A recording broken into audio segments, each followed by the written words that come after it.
Southport Airshow. Racing our skies just across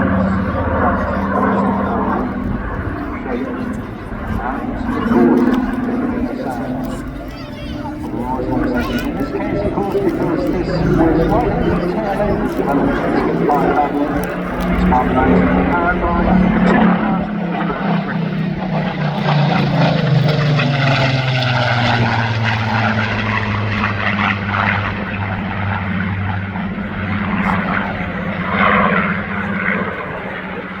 Papa Sierra 853 entered Royal Air Force service in January 1945. Be built at the famous Supermarine factory at Eastleigh, one of 225.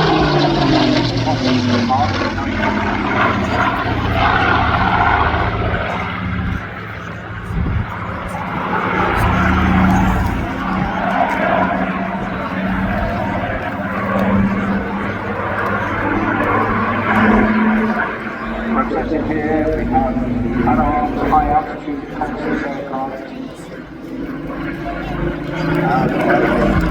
65 or 66.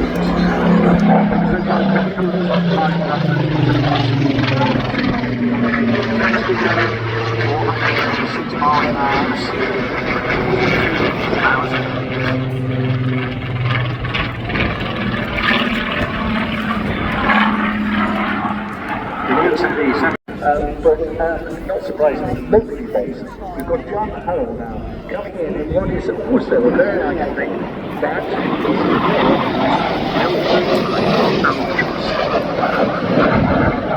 really slick aircraft, Generation 2 trainer, and really important in terms of the Eastern Bloc development, jet training, and making, I would say, a very modest entry there.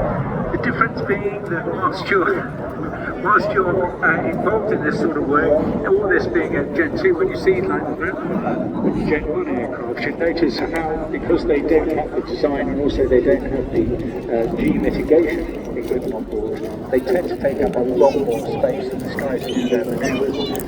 This actually is quite a performer as an aircraft. You can do a lot with it. It's featured a huge amount in movies and things like that, particularly the short movies. If you can't get a hand on it yet, then you genuinely get your hand on it. This is just a good example. It's a high performance jet trainer designed to produce and start pitching their skills against our own NATO pilots.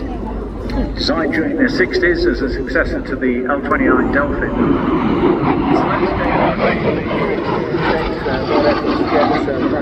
John Hull, who after his service time went off to be a year in the water and now joins the L. Sort of designed during that period. And his first flight was in November 1968.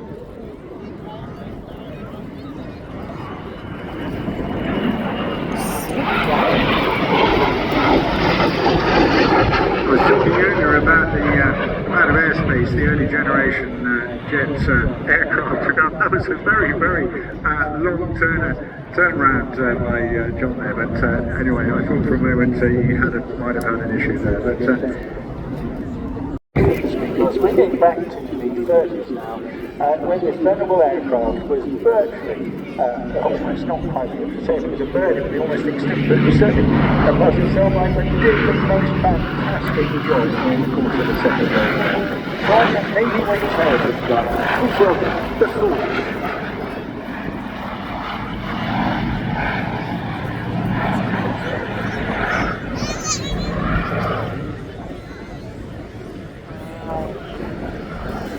Got torpedo. She's clean.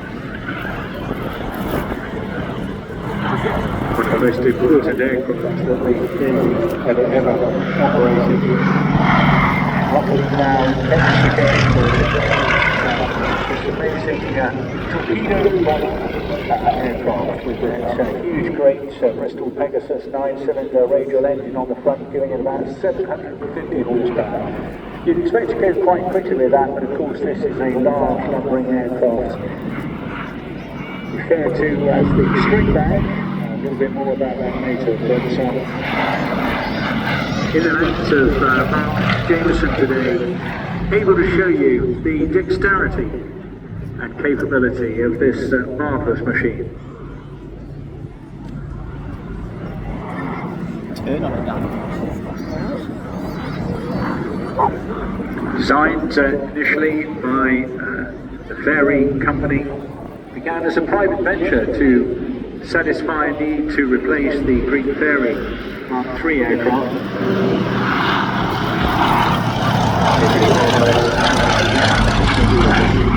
The torpedo spotter reconnaissance aircraft, but then redesigned it together with the Bristol Pegasus engine, producing this TSR-2, which first flew in 1934, taken into service in 1936 as the Swordfish Mark I.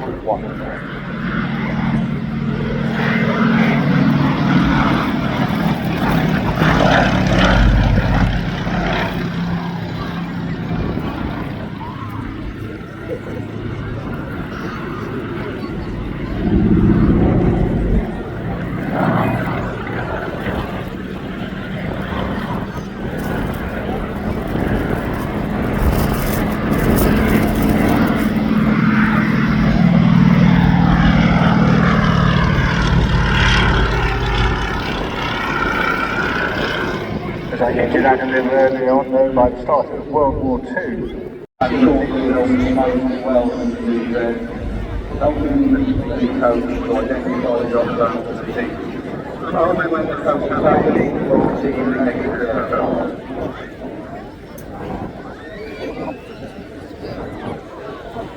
overhead now, you can see the aircraft passing over.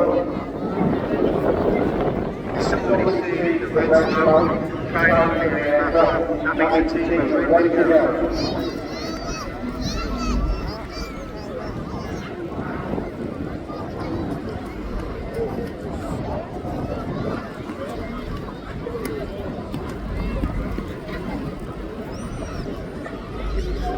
And there they go, the 2025 Royal Air Force Parachutist 18,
the Falcon.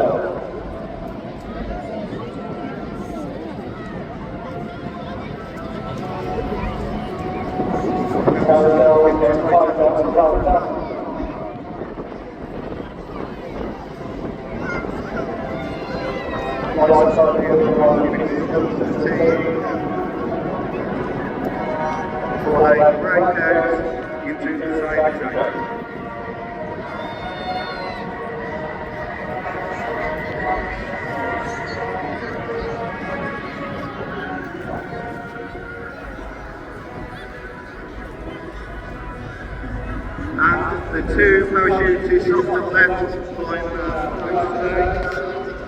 Sergeant Marcus Shields with the Union Jack and Sergeant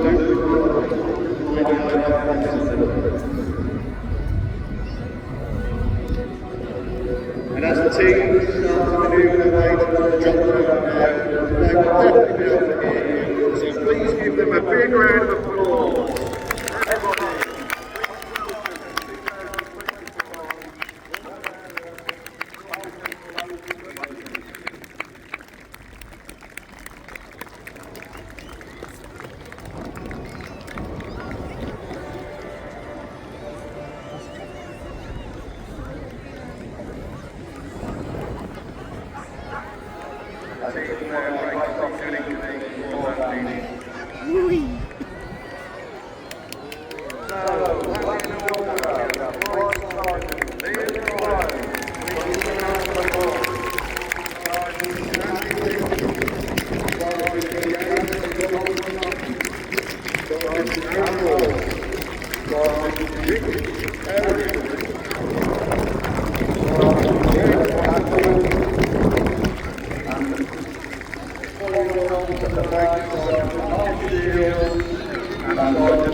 Look up high and right now as Sid Shirley, as we call him, leads the formation in.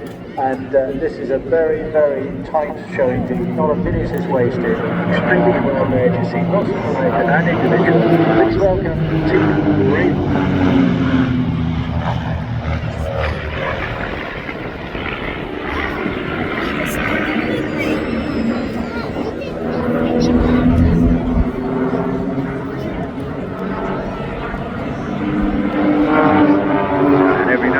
You're here, the team leader checking out and the work required to keep this in formation succinctly, snugly, and always effortlessly. It's a lot more work than you actually realise, but of course this is a bunch of aviators who have been working together for years, consisting of Simon up front there leading the formation. More about each of them as we go through the show. Number 2, Patrick Wilson. In third place, Pete Wells. Gerald Williams, well-known rugby player. Russ Eachwell and Mark Southern there bringing up numbers 4, 5 and 6. So completing their first manoeuvre. Now giving you their delta on this side.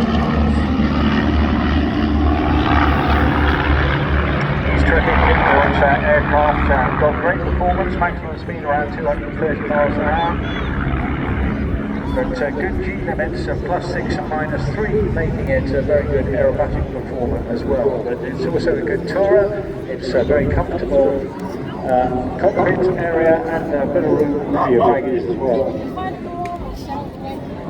It's also very good at short landing and takeoff, which you can fly it out of small airstrips, farm areas. 4 and 5 now, pulling it up. Also, clover turn.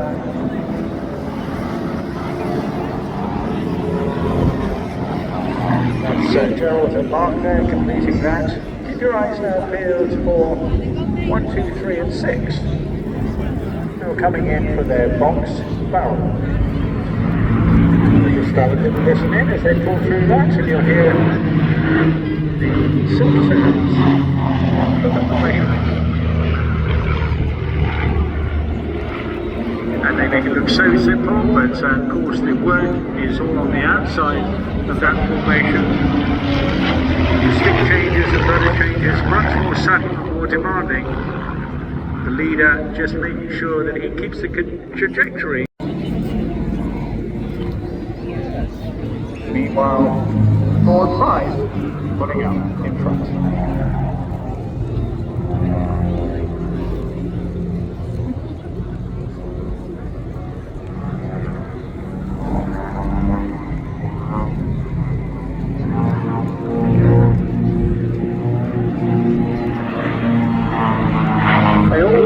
With a number of different teams and aircraft in the past, done the most terrific job over, well over 20, 30 years. Some of them have been a few changes as well in the mix of formations over the years. But here now, passing from left to right, the cyclone.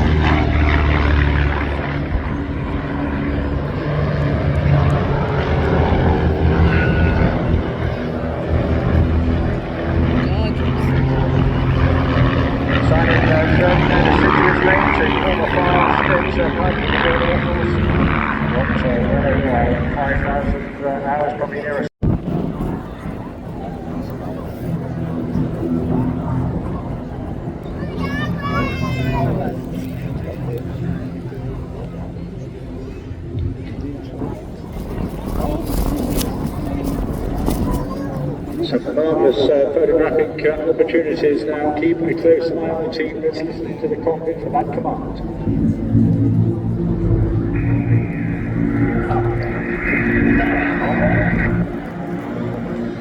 G coming on very gently and stable. Gerald Williams and Russell Wells, bit off formation. Now Russell formation breaks. Absolutely delightful. I trade an airline pilot. pilots with significant experience over the last 30 years with both Boeing and Airbus ranges of aircraft. Does the little ship come back in?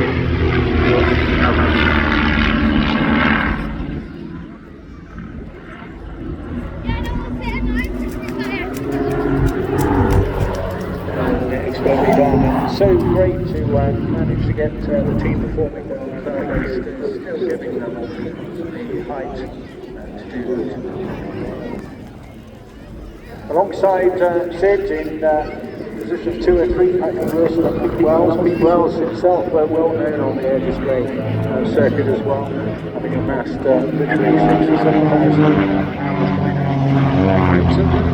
Introducing his first land pyrotechnic display 15 years ago. He went sail on his 16th birthday and retains an interest in gliding. He also managed to glass deck for many years. Patrick Wilson, one of the younger newer ones, with another break coming up now. Good photo opportunity.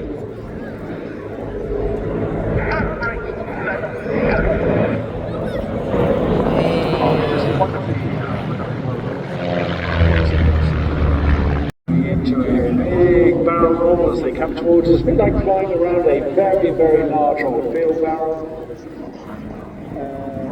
Yes, that's right. You hear the cadence in the words there, barrel sucks.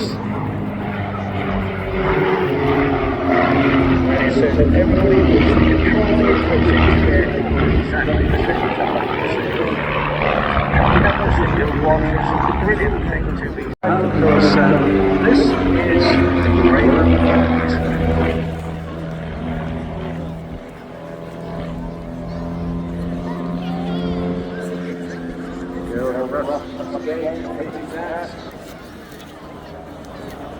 Expertly in the skies, coming. Mark Southern, fierce is the heart.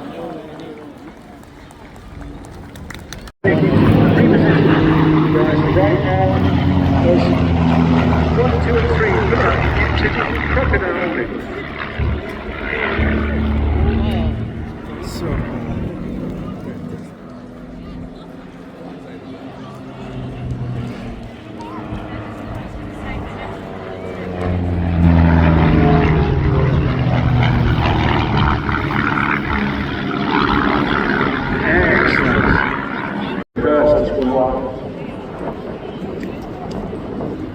regularly practiced, you have to be running through your rigs. So here they are, you can see 5 and 6 just catching up now, they're almost there, stand by for the twizzle.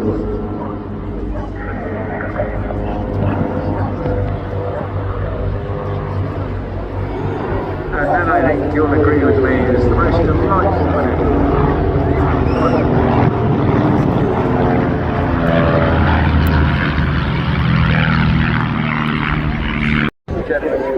It's a pair of Strikemasters to the right hand side, all the way from Harvard.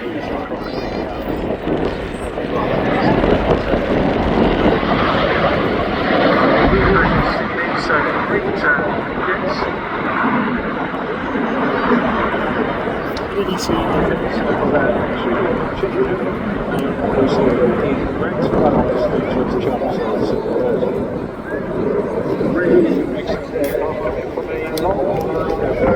strong trying to join several years later.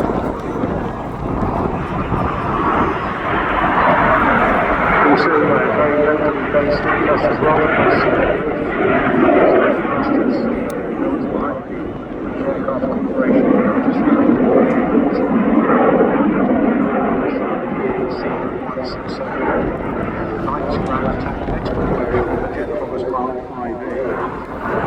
the original jet Provost was developed way back in the mid-50s, however.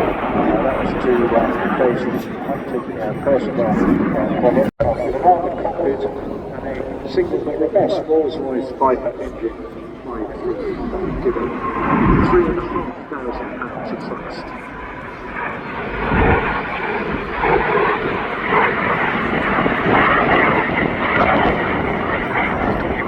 Thrust, you can see the Vampire heavily later in the day. That's a van from the same. Many of these Strikemasters did get significant damage due to the conflicts they were involved with. There's that extra bit of power enabled them to carry a variety of different armaments, including 2 machine guns up to 4 500 pounds, 32 torpedoes, and those. The aircraft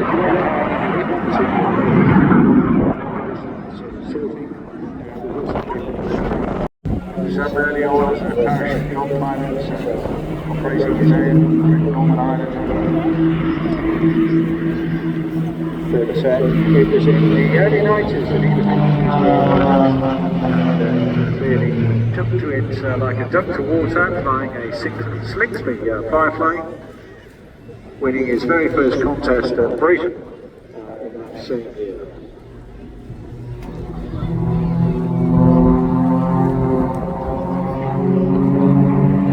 To win the time trophy at the initial entry standard level aerobatics.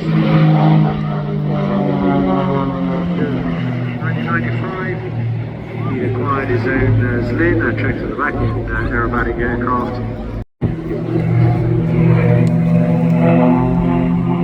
Very passionate about another aircraft, loves to fly Warbirds as well. Used to fly Kerry Gunner. Very different types.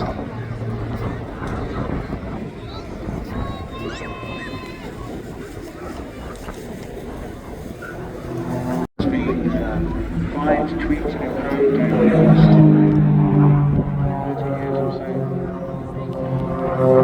One of the most popular aircraft. Tom's added with a comfort to his. It's actually quite a comfort to me. He's even put himself a heater in as well.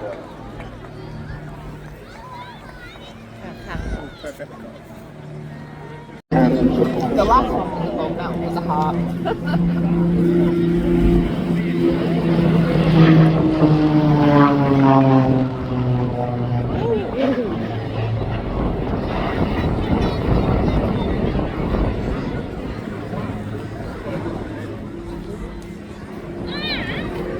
And now an opportunity to see both their skill sets independent. So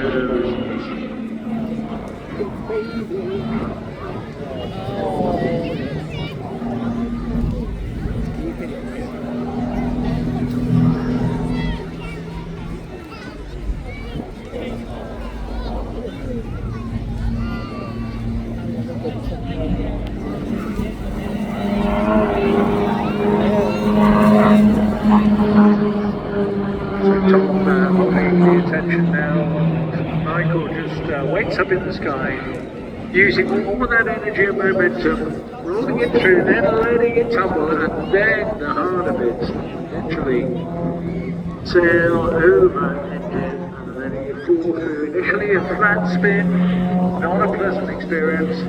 Again, all under control. Really, really challenging set of maneuvers just in that 20-30 seconds worth of flight. A lot going on in the cockpit, a lot of concentration, and a massive amount of skill being applied.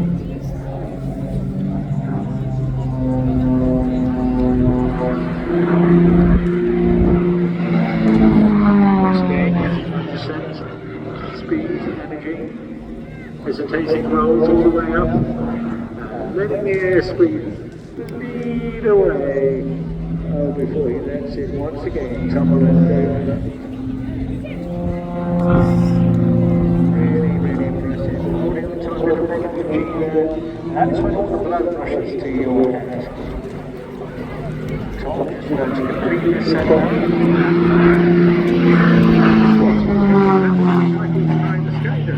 He's able to see him.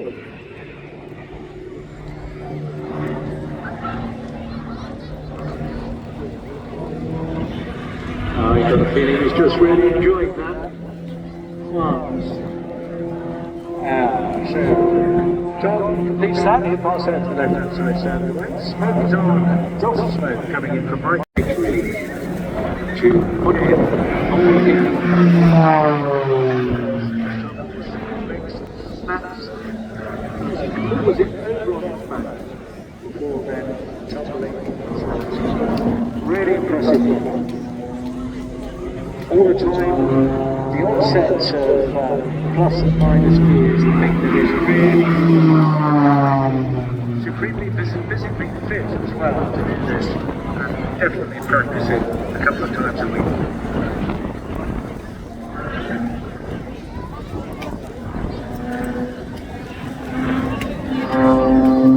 Absolutely transfixing demonstration here of top class.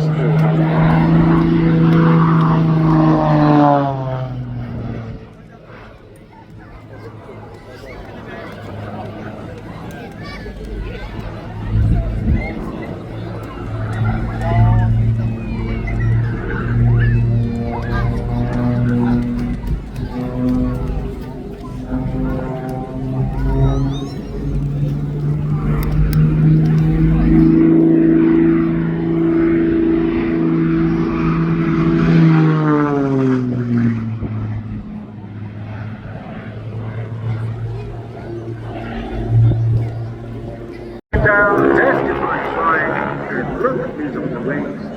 It is Emma and Kirsten fighting for their acrobatic maneuvers against wings. Open cockpits, this for the glamour and expertise and romance of the interboarders. Yeah, the end of the second.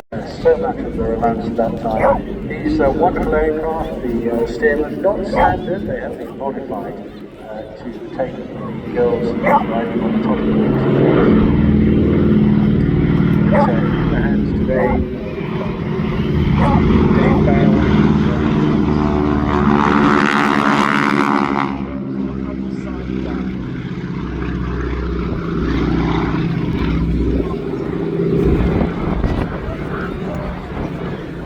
If you were looking carefully there, you would have just saw them swing that back around those harnesses.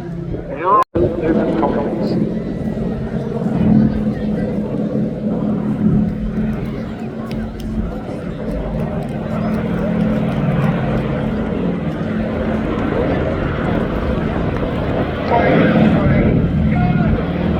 That was the sound of day.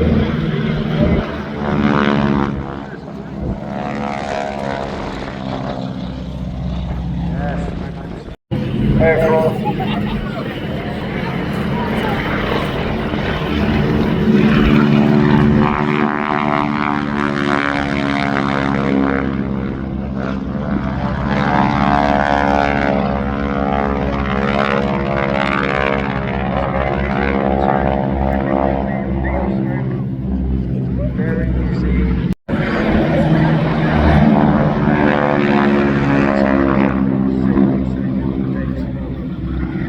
Courage, I suspect.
Pointing ahead of them into the strong winds.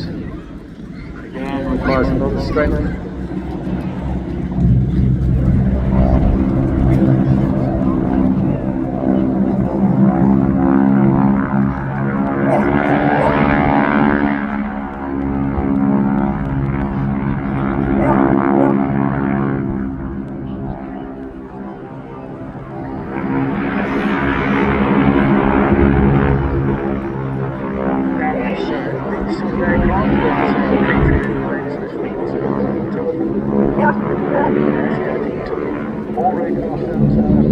Not this particular company. Dave was involved in some of the consultation process before embarking on You've got to, I mean, the script is immaterial, of course. It's all about work, but it is a phenomenal piece of aerial photography that goes into it, and it is all. So here we go.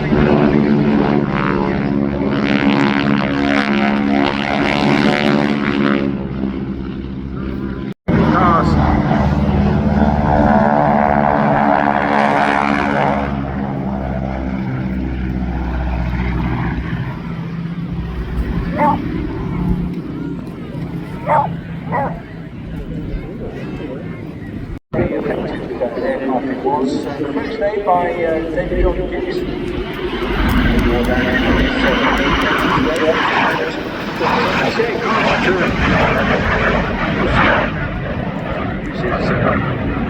Pro 324, that's because its registration is X-Ray Whiskey 324, and the bike, but also flying with both the Gemini pair and the Sword display teams.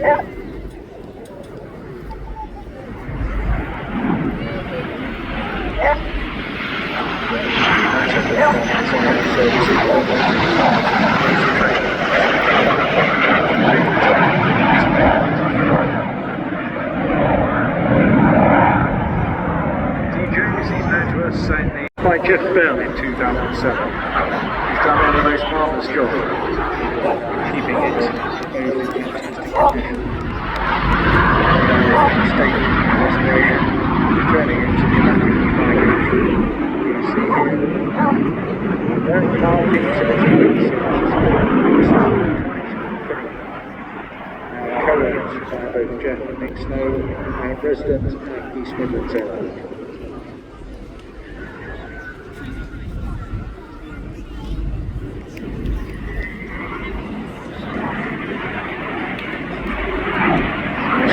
Most of his time in Italy,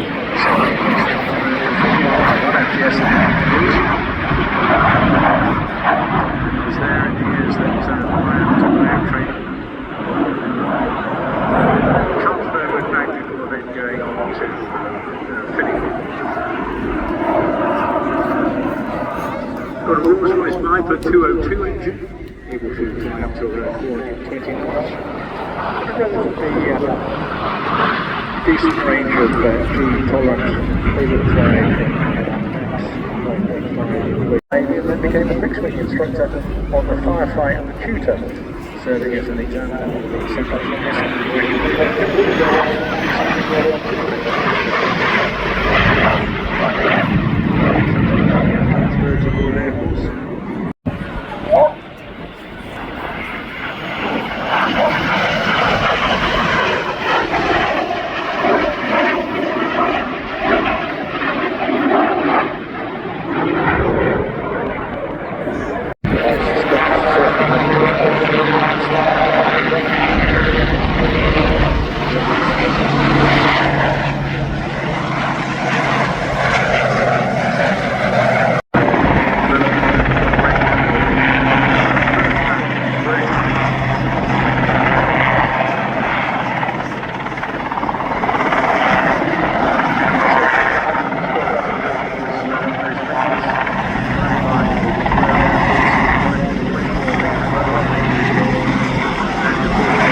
Commodore Richard Goodwin in the jet pits.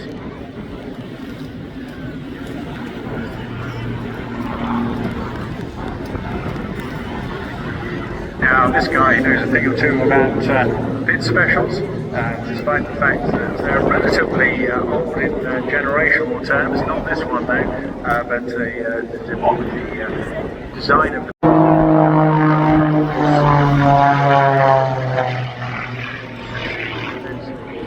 now we're several generations down the line, of course bear in mind that was the mid-1940s, it was relatively lightweight machine. Richard already upside down now, hanging in his straps as he wills to do. Obviously bends his aircraft inverted through the circling sky.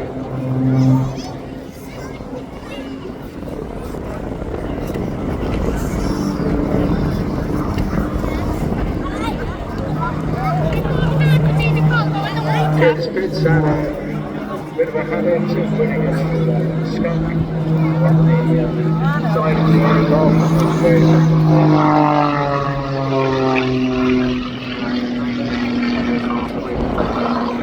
Calling hers the little stinger. It's an aircraft that hangs upside down. It's specifically here, never across. There's a little outpost in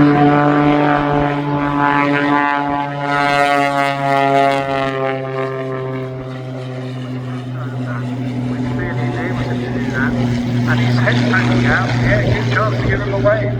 Fantastic stuff. And there he wing rocks to say farewell.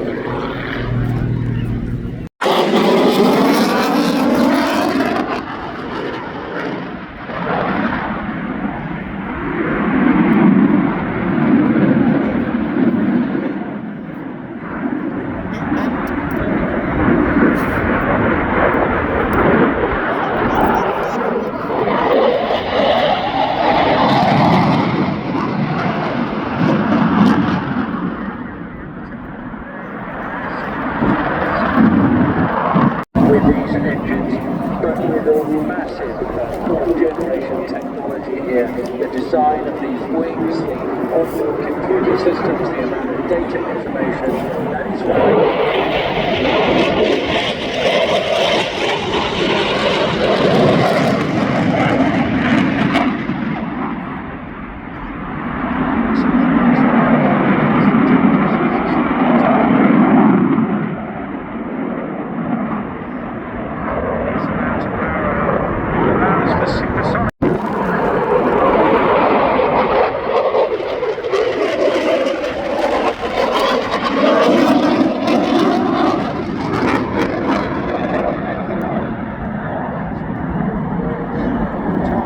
being provided with a vast amount of information through the situational awareness package with multifunction down display, the head-up display, the helmet mounting display. There is so much going on in this cockpit. Very comfortable up there, of course, as well.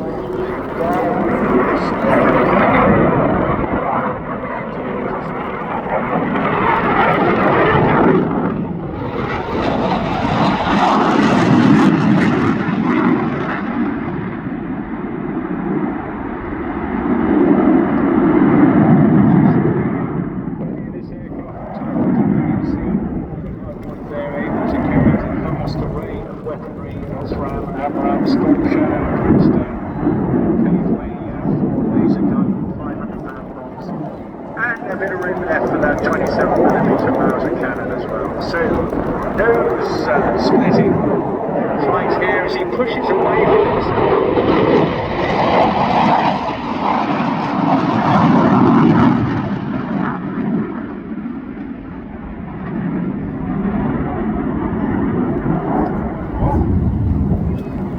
Took his game here. He joined the Air Force in 2009 as a direct entry at stage 18.